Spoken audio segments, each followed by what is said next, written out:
Locked On MLB, your daily MLB podcast. Part of the Locked On Podcast Network, your team every day. Hello, baseball fans. Welcome to Locked On MLB postseason edition.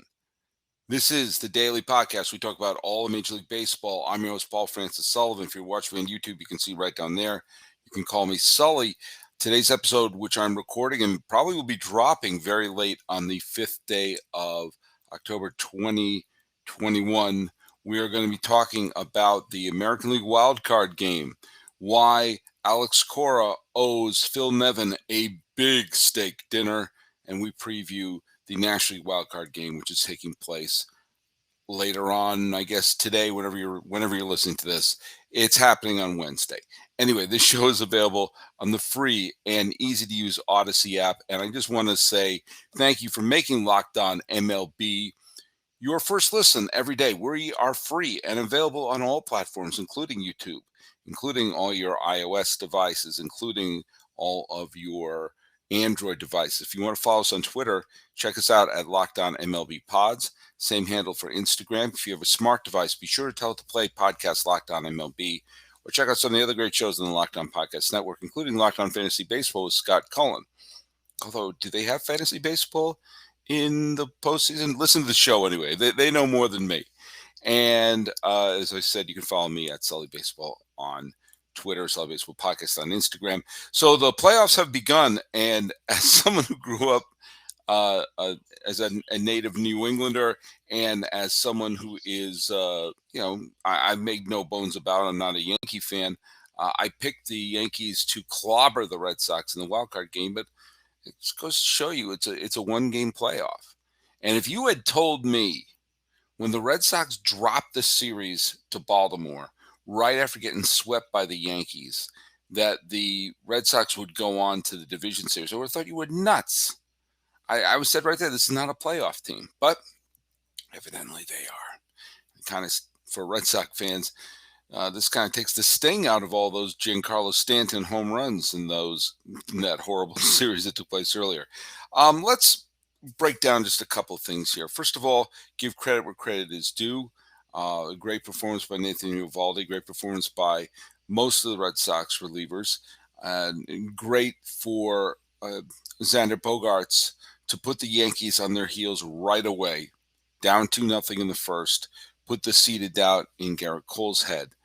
And one of the big stories, one of the big narratives of what happened if we're going to look at the autopsy regarding the Yankees, is that Garrett Cole, who is their massive ace, Cy Young contender, could very well win the Cy Young in 2021. He had that kind of a season. He did not end the season particularly well, and he wasn't really good tonight. He got 6 outs. You want to get more than 6 outs from your ace. And the fact of the matter is he didn't get the job done. He did not get the job done. And Boone, who I have more than my share of issues with as a manager, did the right thing. Got him out in the third with no outs in the third. He didn't have it.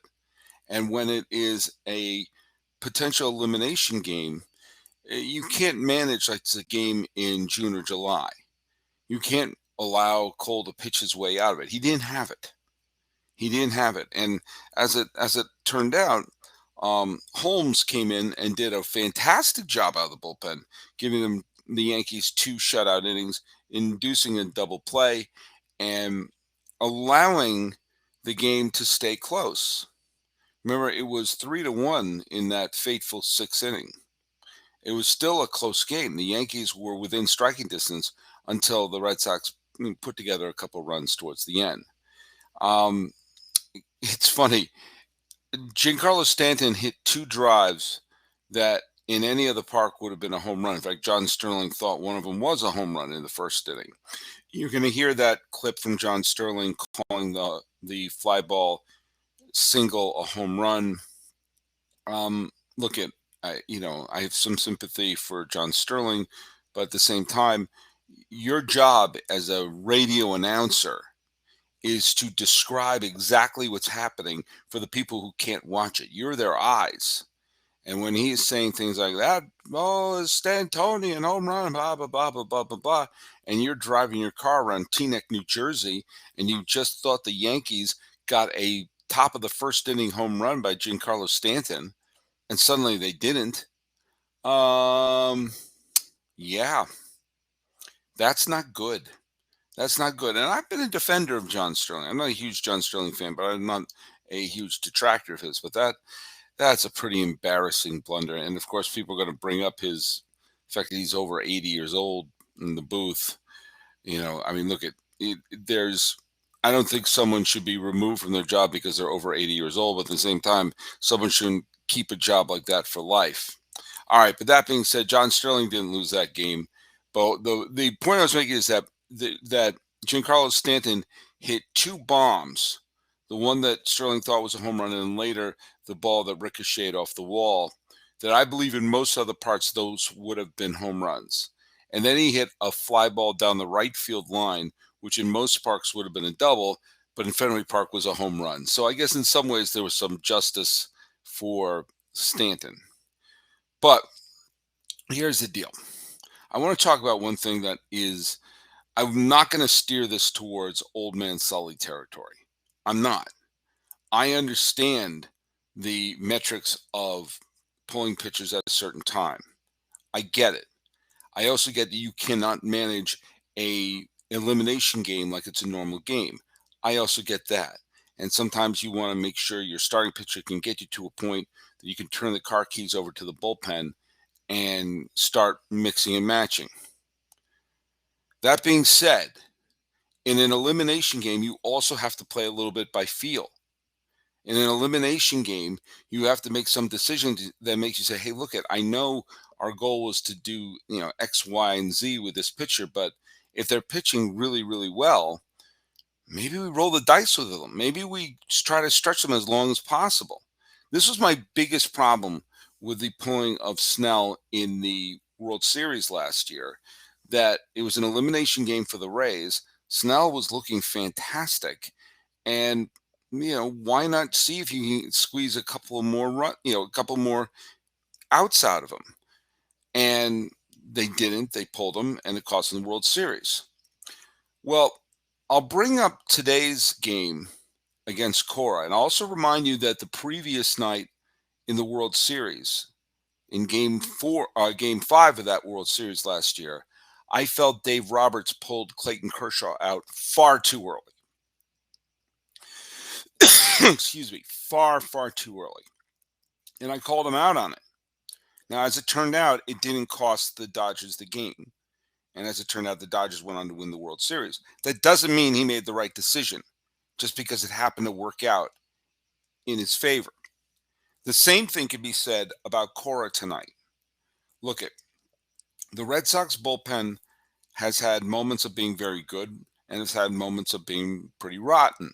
They pitched quite well in that finale against the Nationals after Garrett Richards got palmed. And they turned to the likes of Eduardo Rodriguez and Nick Pivetta out of the bullpen. There were a lot of pitchers out of the Red Sox pen who were rested and ready to go. But you also had Eovaldi, who was just striking out tons of batters, not allowing any base runners, didn't walk a single batter the whole game, was getting a lot of early pitch outs. His pitch count was not that high. And he had just left a home run to Rizzo. Okay, that happens. And he let up a little dribbler infield hit to Judge. And then they yank him. That was the wrong thing to do. At that moment, Eovaldi was still the best talent. I'm not going to try to evoke, Bob Gibson would have been pulled too. Okay? If he pitched now, he would have been pulled too. And I understand that you're going to manage and not necessarily want to have the pitcher go 9 innings. Have him get through 6. Have him get through 6 at least, and allow the other pitchers to come into an inning clean. Put them on their heels. As it turned out, the metrics kicked in, even though he had low pitch count and they weren't hitting him that hard. And the Cora came in and made the pitching change. And I thought that as it was happening, I thought it was a terrible decision. And I thought it was probably going to cost them the game. And they brought in Brazier, and Brazier's been a fine pitcher, but Eovaldi, I mean, what was his pitch count? Eovaldi threw, at that point, had 71 pitches. Forget 100 pitches, 90. He hadn't even hit the mid 70s in his pitch count. And you're going to pull him? And they brought in Brazier, and Stanton hit what looked like it was going to be another home run, hit it off the wall. Okay, it's a double. And we're sitting there looking, it's going to be second and third, one out. A base hit would tie the game and basically negate the great performance by Eovaldi and turn into a battle of the bullpens, of which the Yankees had the advantage. Cora made a decision that almost that I thought was going to cost the Red Sox the wild card game. Now, what happened? It turns out someone else made a dumber decision, and that was Yankees third base coach Phil Nevin, who sent Judge home on the Stanton hit. It would have been second and third, one out. Base hit would have tied the game. A deep fly ball would have made it a one-run game. Nevin sent Judge to the plate, and he was out by so much. It was ridiculous that when they showed the play in the instant replay, Judge wasn't even in the shot. That's how far behind he was. And he was tagged out, and that essentially killed the ride. They got Joey Gallo out, and the Red Sox never looked back after that. They got one run where their third base coach, Fabulous, was super aggressive, but it's okay to be aggressive when you have a few run lead. When you're desperately trying to catch up and save your season, Nevin made a huge boneheaded mistake and basically saved Cora's butt. Because if the Yankees had rallied, their offense woke up, they didn't have to face Eovaldi anymore, and they tied the game at that point, Yankees probably would have won. The chain reaction of events of the offense waking up and not having to face Eovaldi anymore, it would have been a disaster for the Red Sox. Now, as it turned out, the Red Sox wound up working, but it doesn't mean it was the right decision. Brazier got credited with 2/3 of an inning, no runs. Well, he was given a big help from Yankee third base coach Phil Nevin. Houck pitched the seventh inning, and when he was through a perfect game into the fifth inning the other day, and this time, how many he threw 11, he threw 15 pitches, and I was like, bring him out again. I mean, he's pitching so well. Now, as it turned out, the Red Sox scored 2 runs on the Verdugo hit after Houck had pitched. And so at that point, they're like, okay, we're going to use Robles for 1 inning. We're going to use Whitlock for another. At that point, you didn't have to use Ottavino. You didn't have to use Chris Sale. You didn't have to use Nick Pivetta out of the bullpen. You have to use Barnes out of the bullpen. Your big-time relievers that you normally lean on didn't have to come into the game. And so in that instance, it worked for Cora, but he got lucky. He got lucky that the runner got thrown out at third, because quite frankly, he should the Yankees should have rallied at that point, but they didn't. And Stanton wound up getting a home run by a little cheapo into right field, but at that point it was a fait accompli, and the final score was 6-2, and the Red Sox are moving on. And a lot is going to be said about what needs to be done with the Yankees. Should they re-sign Rizzo? There are other players they need to make a decision on. What's going to happen with Cashman and Boone as we go through yet another year where the Yankees don't win the pennant. I don't think the Red Sox are either, and I'll get to that in the next segment. But the fact of the matter is there's going to be many autopsies done on this Yankee team. But it can start for real now, because whether it was the pitching that was shaky in the start and the relief pitching allowed the Red Sox to tack on a few, whether it was the bats who were basically, save for 2 solo home runs, completely inconsequential, or the announcers calling the game incorrectly, it was a bad overall night to be with the Yankees. And let me just tell you, some of those people involved with the Yankees, they look like they were running out of gas. They could use a boost. Maybe they should get a Built Bar, because Built Bars are the best tasting protein bars out there. There's so many great flavors: coconut, cherry barcia, mint brownie, double chocolate, salted caramel, strawberry, orange, cookies and cream, German chocolate, or my personal favorite, which is raspberry. You haven't tried all the flavors? You get a mixed box. You get 2 of each of the 9 flavors, and you can check out how tasty and healthy they are. 17 to 18 grams of protein, calories ranging from 130 to 180, 4 or 5 grams sugar, 4 or 5 grams net carbs. Order today. Get the grasshopper, cookie, or raspberry, whatever you want. Built Bar is the official protein bar of the U.S. track and field team, which I think is pretty cool. Go to Built.com, use promo code... use promo code LOCK15. Sorry, you get 15% off your order. Use promo code LOCK15 for 15% off at Built.com. All right, no need to talk about the Yankees anymore. They're eliminated. The Red Sox are going to be locking antlers with the Tampa Bay Rays. And as it turns out, they're going to have some good pitchers available. And by not pitching a ton of innings for Nathan Eovaldi, he can probably come back to pitch to Game 3 in Boston. Now, I honestly don't think the Red Sox have the pitching to match up with the Rays. I don't think they could effectively keep them down. I also don't think you're going to have a manager making some of the decisions the way that Boone did. And maybe you'll have a third base coach that knows when to put up the stop sign. Let me tell you, it's always a bad thing when you find out who the third base coach is during the game. That's not something people are supposed to know. Okay. The Red Sox, they could turn to Sale, they could turn to Eovaldi, they could turn to Pivetta and pitch very well. But the thing is that even if they get into the bullpen, Tampa's bullpen is just better. It's just better. I think the Rays are going to the World Series, and I think this is going to be, I think this was the Red Sox World Series this year. There were some people who were complaining that maybe the Red Sox were celebrating a little too hard after winning the wild card game.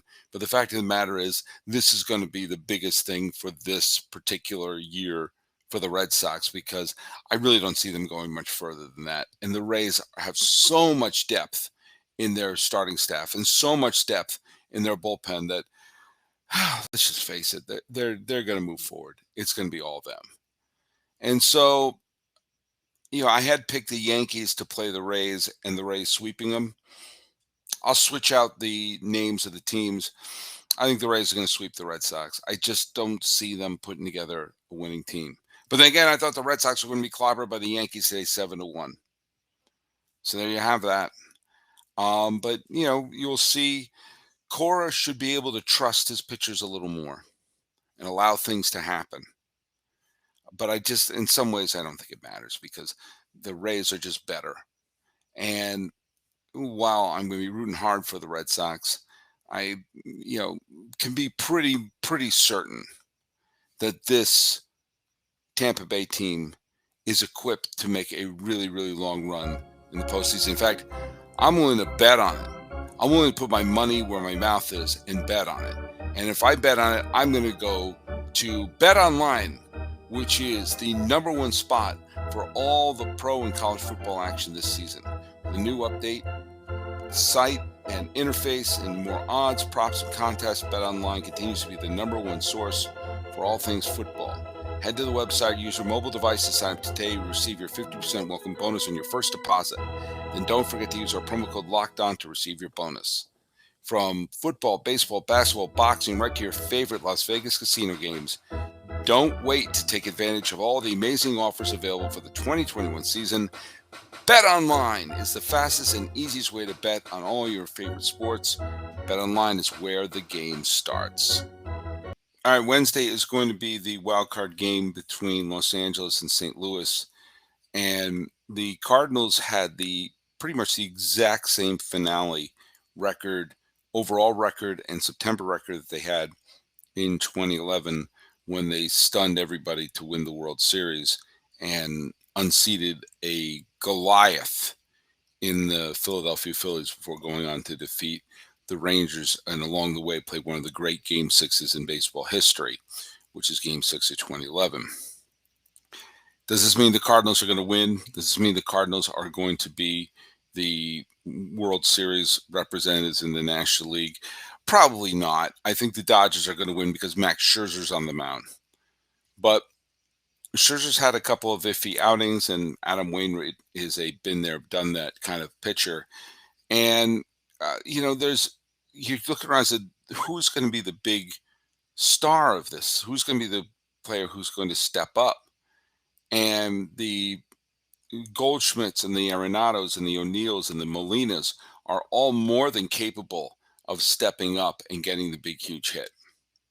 I think the Dodgers are going to be too much. But it's one game. It's one freaking game. The 106-win Dodgers are not guaranteed a spot in the division series, but the 80-some-odd win Atlanta Braves are. I mean, we've mentioned how crazy injustice this is, but in the end, this is the hand that they're dealt with. And, it's going to be interesting. I think Scherzer's up for it. I think Scherzer wants to have that signature moment as a pitcher, have that absolutely dominating moment to send Los Angeles on to the division series, move on against San Francisco, and have that be basically what should be the NLCS starting at the end of the week. But, the fact of the matter is it could go either way because of the pedigree of Adam Wainwright. So, it's tough. It's a coin flip. I thought the Red Sox were going to get killed by the Yankees 7-1, and here we are. And the Red Sox are going to go on, play the Rays, where I think they'll get swept.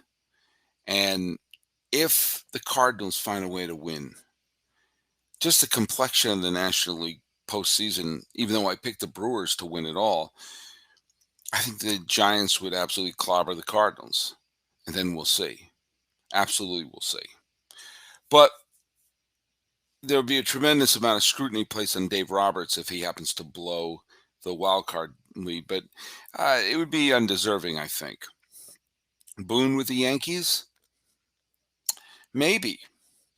I mean, there are some good managerial candidates out there, and quite frankly, Boone hasn't done anything to distinguish himself in the managerial reigns. I know I was praising him just the other day, but here we are. The team fell apart when it mattered the most. Is that Boone's fault? I don't know. But maybe a change will do the Yankees good. I have no idea. I have no clue. I suspect Boone will be back. That's why I suspect he'll be back along with Cashman, and this is going to be more of the same come next year. We'll see. But it's going to be more of the same for right now. I wanted to get this out, get my thoughts going right away. It's always a bad sign for your team if people are talking about the third base coach. If people know who the third base coach is, something really bad happened with your team because nobody wants to know that. Nobody. But we know Phil Nevin.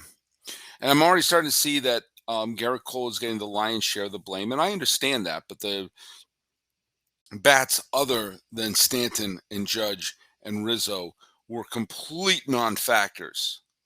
And so maybe that's why Nevin sent him to say, hey, we're going to need this run. Because if the other bats are any indication, we're not going to be thrown in any other way.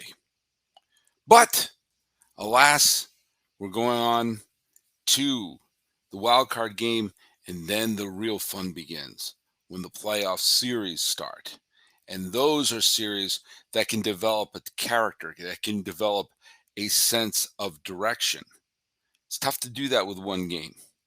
It's a great format, but it's tough to do with one game. But it's not tough to follow us at the free and easy to use Odyssey app and follow wherever you get your podcasts.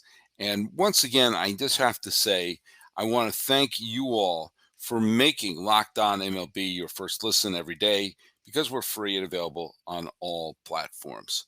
Breaking down the American League wild card, which turned out, well, Alex Cora, you're one lucky guy. One lucky guy that there's a member of the Yankees coaching staff that made a worse decision than you. And that probably saved your hide. So the Red Sox are moving on. Cardinals and Dodgers, one of them wants to move on. I think it's going to be the Dodgers, but who knows? My ability to pick things has been lacking, but not my ability to do podcasts. This has been Locked On MLB for I guess it's still the 5th day of October 2021. I'm your host, Paul Francis Sullivan. Please, please, please call me Sully.